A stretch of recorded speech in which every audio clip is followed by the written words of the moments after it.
Hello, Zeka. Bro, why you drinking? Did you just go to the store and get yourself tea and not get me coffee? Clearly, I'm more important. Rude?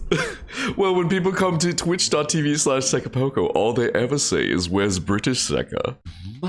Anyways, I wanted to inform you of something, Seka. Wow, you actually you're informing and being said, asking. This is interesting. I just wanted to let you know I triple crowned Kaeya. Why? That's so dumb. Because I can. I don't even... I just wish you could. I mean, a little, but why? Rosaria's in like 2 weeks, bro. Because no one's ever gonna do it ever after this video.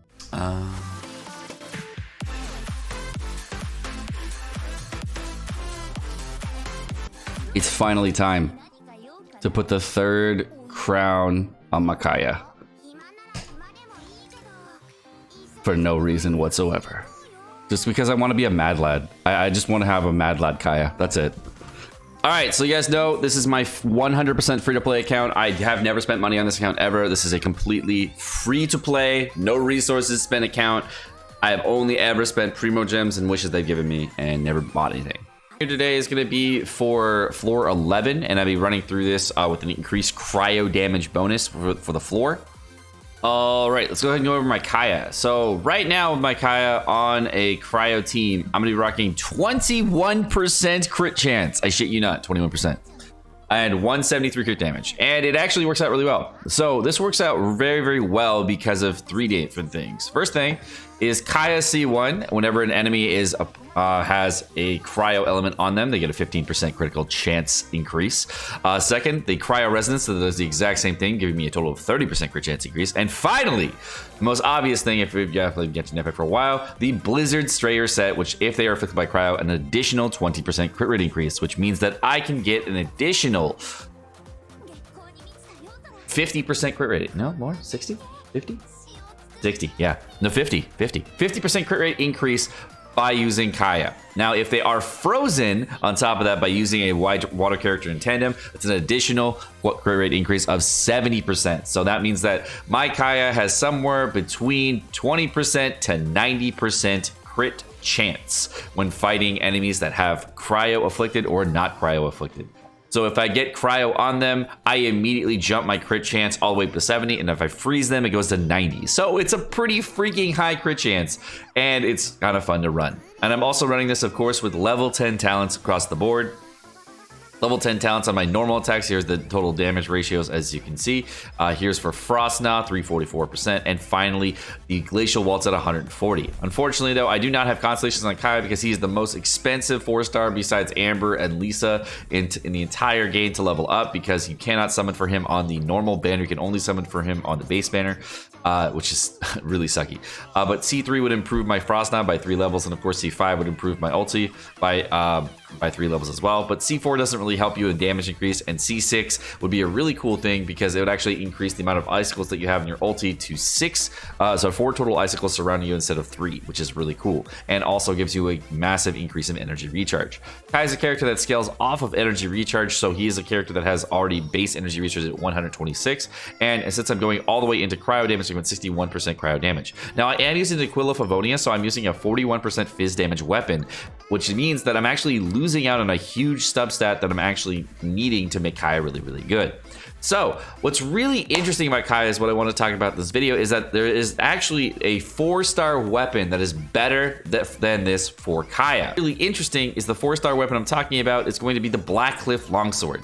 Now the Blackcliff Longsword, if you're not aware of what it does, it is a weapon that has a high base attack at 560 some odd, 565 I think is our attack at the end of it, and also has a crit damage modifier, which makes it so you're going to get increased crit damage. Now that means I would lose out on a little bit over 120 total base attack, but I would actually be gaining a sizable amount of crit damage. I think it was like 36% or so. And also, if I get stacks on the Blackcliff Longsword, somewhere between 12 all the way up to 36% attack. And at max stacks, of course, at max refine, it'll be 24 to 72% attack, which is very sizable in comparison to the Blackcliff Longsword, to the Quill of Favonia. Now, in a previous patch, what I did was I was going to compare the Blackcliff polearm all the way to the Jade Spear, and I wanted to see what the damage differences would be between the two to see the differences for overall damage versus refinements. And for Kaeya, what I found out for the Aquila Favonia is I think it's like R3 or R4 is when the Blackcliff longsword starts to outstrip the Aquila Favonia as far as overall damage increase that you get on this Cryo build. So I think that that's really where I'm going to need to be at. Unfortunately, I don't have any Master to toggle this because I am on a completely free-to-play account right now, and I can't get it all the way. So on a later date, I'll probably try out the Blackcliff longsword on this build and see if that works really well. But as of right now, this is what I do have for the Cryo set, unfortunately, with a Fizz weapon. Now for the artifacts here, the individual artifacts that I have on each single piece, of course, we have an okay plume, a very good flower. We have a kind of subpar on the sands here. Got a decent goblet, and finally a trash headpiece that I haven't been able to place. So not the best overall in artifacts. So these are not like god tier artifacts. I only have one good artifact that's like really, really good. Everything else is kind of just mid tier or lower. So this is a really realistic free to play account kind of experience of what you would actually get for artifacts.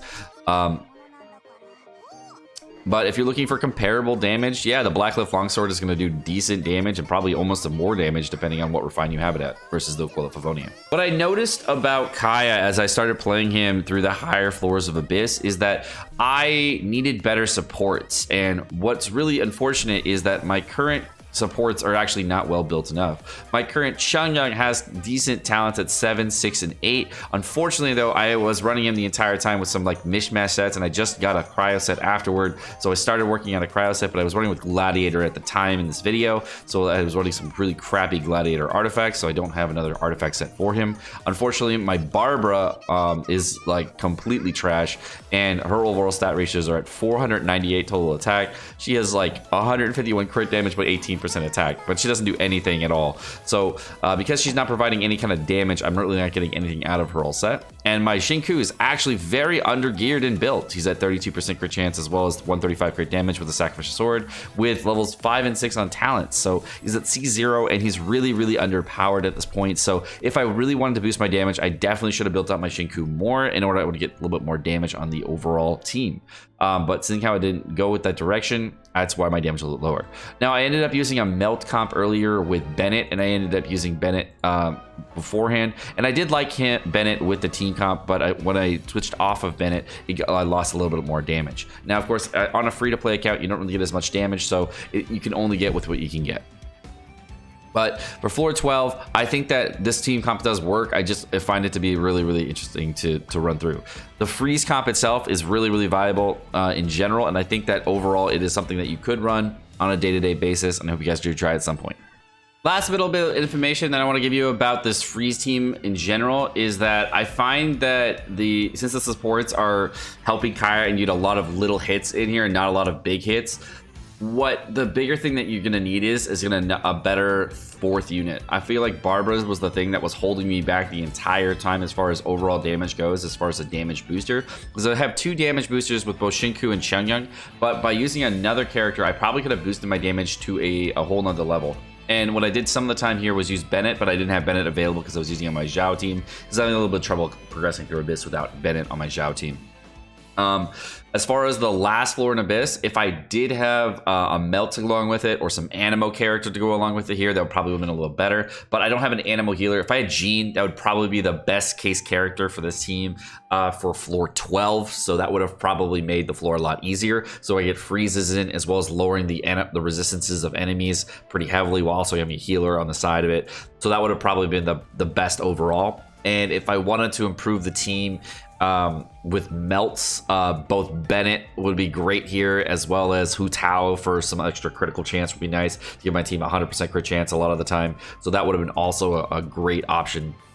I think that those 2 characters in tandem would probably be the best overall if I wanted to like replace Barbara. But Shinku, what I found was actually a sufficient healer a lot of the time because I'm not taking a lot of damage most of the time, and I only really start taking damage on this floor where we get the lasers that kind of shoot through each of them, or I take map damage by not dodging the ice claws in time because I can't see them in time. And when my Shinku did die, I thought I was in trouble. But even though Shinku did die, since I did have Barbara on the team at the end here, I was able to still apply the same level of cryo freezing on enemies because it's the same overall idea. So you can still do this entire team without Shinku.